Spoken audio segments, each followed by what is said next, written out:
नमस्कार, मैं सुनैना कश्यप और आप देख रही हैं KH लाइव हिमाचल। चूड़धार यात्रा पर जाने वाले यात्रियों से टैक्स लेना सही है या गलत? बड़ा सवाल। क्या अब भगवान के दर पर जाने के लिए भी टैक्स देना होगा? वैसे जो राशि निर्धारित की गई है वो ज्यादा नहीं है। कोई भी भक्त जो दर्शन के लिए जाएगा वो ये अमाउंट दे ही देगा। लेकिन क्या इस राशि का इस्तेमाल फिर सही जगह होगा या नहीं, इसकी गारंटी कौन देगा? असल में मसला तो यही है। सुक्खू सरकार ने सिरमौर जिले की सबसे ऊंची चोटी चूड़धार में धार्मिक यात्रा पर जाने वाले लोगों पर टैक्स लगाने का फैसला लिया है।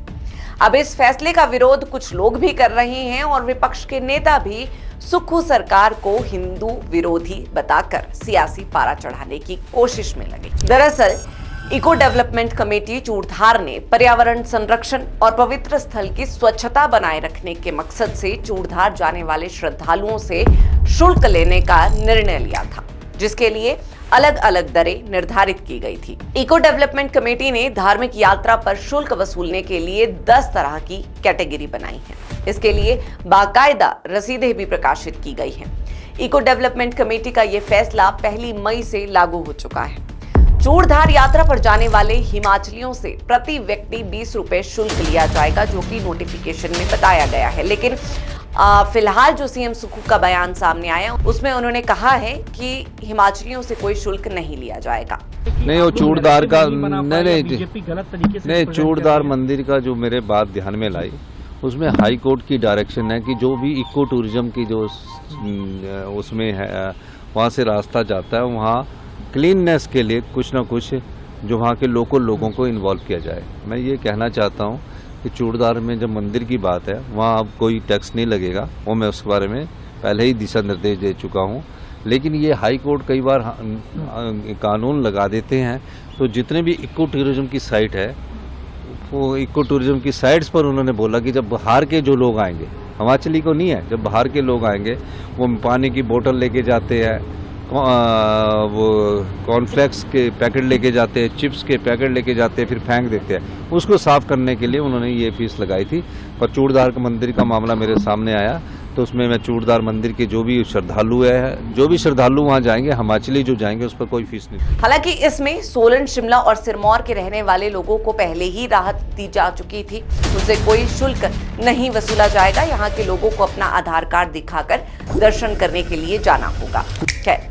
गैर हिमाचली से 50 रुपए शुल्क लिया जाएगा। विदेशियों से 200 रुपए शुल्क लिया जाएगा। ट्रैकर, हाइकर्स, कैंपर्स से 100 रुपए वसूल किया जाएगा। फोन कैमरे को छोड़कर कैमरा साथ ले जाने वाले यात्रियों से 50 से 100 रुपए लिए जाएंगे। मूवी, डॉक्यूमेंट्री शूटिंग के लिए 10,000 से 15,000 प्रतिदिन। शादी की शूटिंग के लिए 3,000 रुपए प्रतिदिन।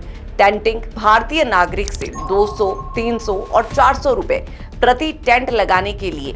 विदेशी नागरिक के लिए 500 प्रति टेंट प्रतिदिन के लिए। इसके अलावा खच्चर और घोड़ों से यात्रा के लिए 100 रुपए वसूले जाएंगे। यात्रा पर जाने वाले छात्र से किसी भी प्रकार का कोई शुल्क नहीं लिया जाएगा। ये शुल्क इस नोटिफिकेशन में जारी किए गए। अब ये व्यवस्था सरकार ने बनाई तो इस परिवर्तन पर विपक्ष का हमलावर होना तय था और हुआ भी कुछ ऐसा ही। प्रदेश से लेकर देश की सियासत तक भाजपा ने इस मुद्दे को भुनाने में कोई कसर नहीं छोड़ी। देश में कांग्रेस को घेरने के लिए भाजपा आजकल हिमाचल सरकार के एग्जाम्पल बड़े बड़े मंचों से दे रही है।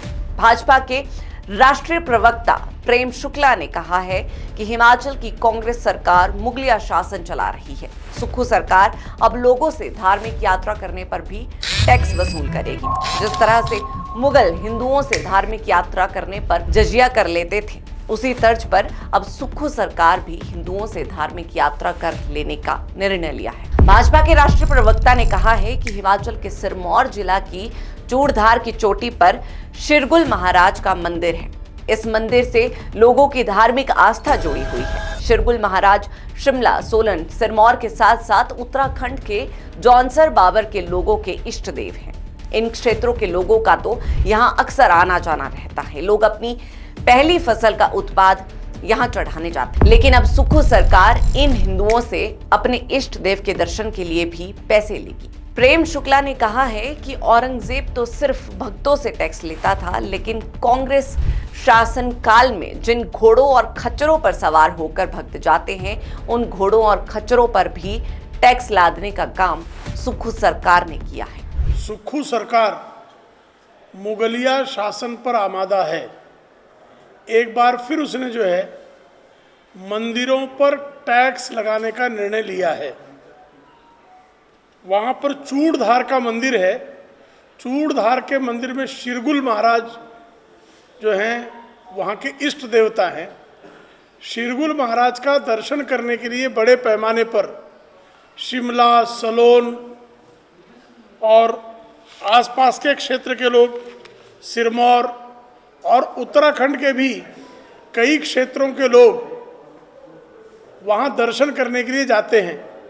और किसान शिरगुल महाराज पर अपनी फसल का पहला हिस्सा अर्पित करने की परंपरा है।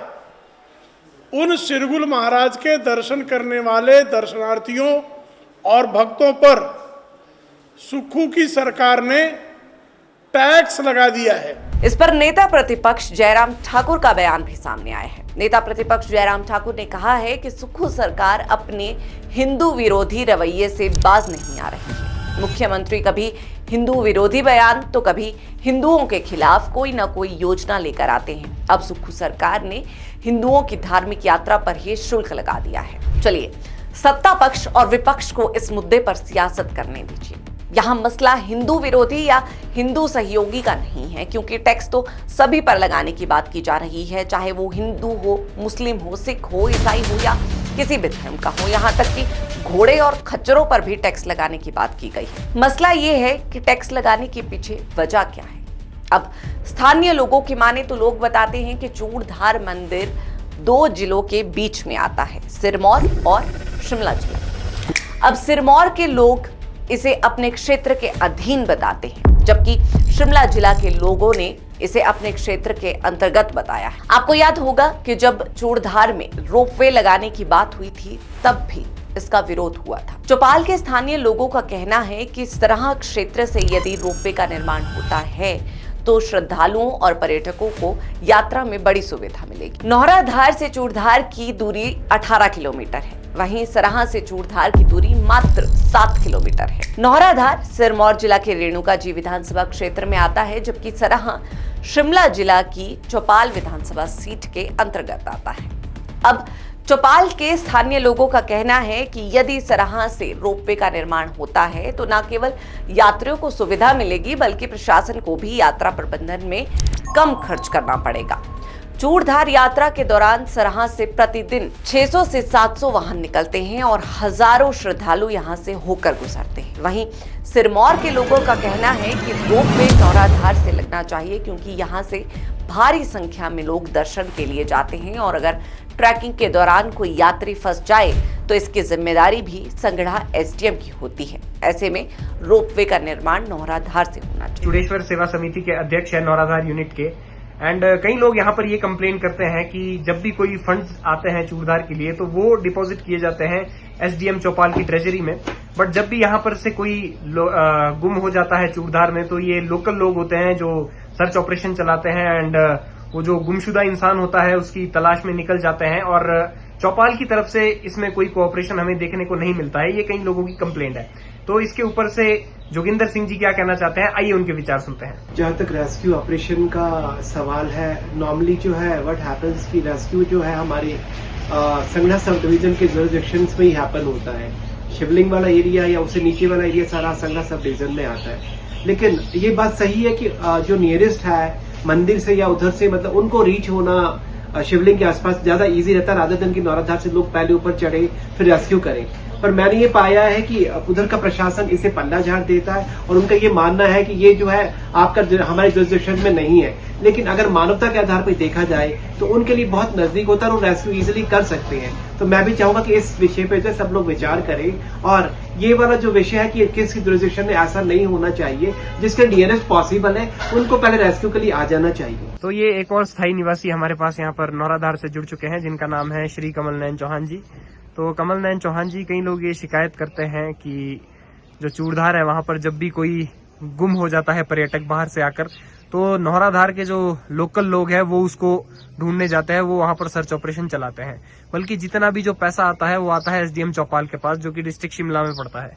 तो आपका इस बारे में क्या कहना है? देखिए, मानवता के अधिकार में रेस्क्यू तो कोई भी कर सकता है, चाहे वो नौराधार के लोग हो या चाहे डिस्ट्रिक्ट शिमला के लोग हो। लेकिन जहां तक प्रशासनिक फंड की बात है, जो एसडीएम चौपाल के तहत इसका सारी व्यवस्था है, तो हम ये चाहते हैं कि जितना भी रेस्क्यू वगैरह जो भी होता है वो एसडीएम चौपाल के तहत ही हो। ये सारा अगर नौराधार का प्रशासन इसको करता है तो इसमें कहीं ना कहीं नौराधार के जो ये व्यवस्था सारी है वो एक जगह ही रहनी चाहिए, हम ये चाहते हैं। और जहाँ से ये जो तीर्थ का जो सारा साफ सफाई से लेकर सारा जो खर्च व्यवस्था है उसके ऊपर भी कुछ खर्चा होना चाहिए, लोगों को फैसिलिटी मिलनी चाहिए, जैसे टॉयलेट्स है, साफ सफाई की व्यवस्था है। और कोई इस तरह के लोग भी होने चाहिए रास्ते में कि भाई जो कोई लोग भटके नहीं, उनको सही राह दिखाए। तो मेरा ये मानना है कि इस तरह से व्यवस्था हो एसडीएम चौपाल के तहत ही रहनी चाहिए। अब असल में देखा जाए तो इस मुद्दे पर राजनीति पक्ष विपक्ष में नहीं बल्कि दो क्षेत्रों में हो रही है। और हैरानी इस बात की है कि देवभूमि कहे जाने वाली धरती पर धार्मिक स्थानों पर ऐसी राजनीति होती है। टैक्स लेना सही है या गलत, इस पर बहस करने से बेहतर है कि बहस इस बात पर की जाए कि यहाँ की जिम्मेदारी कौन लेगा। अब आपने हाल फिलहाल की खबरों में देखा होगा कि 10-10 दिन बीत जाने के बाद भी यहाँ लापता लोगों का रेस्क्यू ऑपरेशन जारी रहता है। ऐसे में अगर आप टैक्स लगा रहे हैं तो फिर जिम्मेदारी भी लीजिए। दर्शन के लिए जाने वाले लोगों को तमाम सुविधाएं मिलनी चाहिए, उन्हें किसी प्रकार का कोई कष्ट ना हो, ये भी सुनिश्चित किया जाना चाहिए। बयानबाजी और आरोप प्रत्यारोप के लिए अन्य कई मसले हैं। ये मामला हिंदू विरोधी या सरकारी अत्याचार जैसे ना तो है और ना ही बनाना चाहिए। ये एक अवसर है धार्मिक आस्था और पर्यावरणीय उत्तरदायित्व को संतुलित करने का। लेकिन यदि पारदर्शिता और जवाबदेही नहीं होगी तो ये टैक्स सिर्फ एक और विवाद का कारण बन जाएगा। चूड़धार यात्रा पर लगाए गए टैक्स को लेकर उठ रहे सवालों का समाधान तभी संभव है जब सरकार इस व्यवस्था को पारदर्शी और जवाबदेही बनाए। बहरहाल आज की इस चर्चा में इतना ही। इस पूरी चर्चा पर आप सबकी क्या राय है, ये कमेंट कर जरूर बताएं।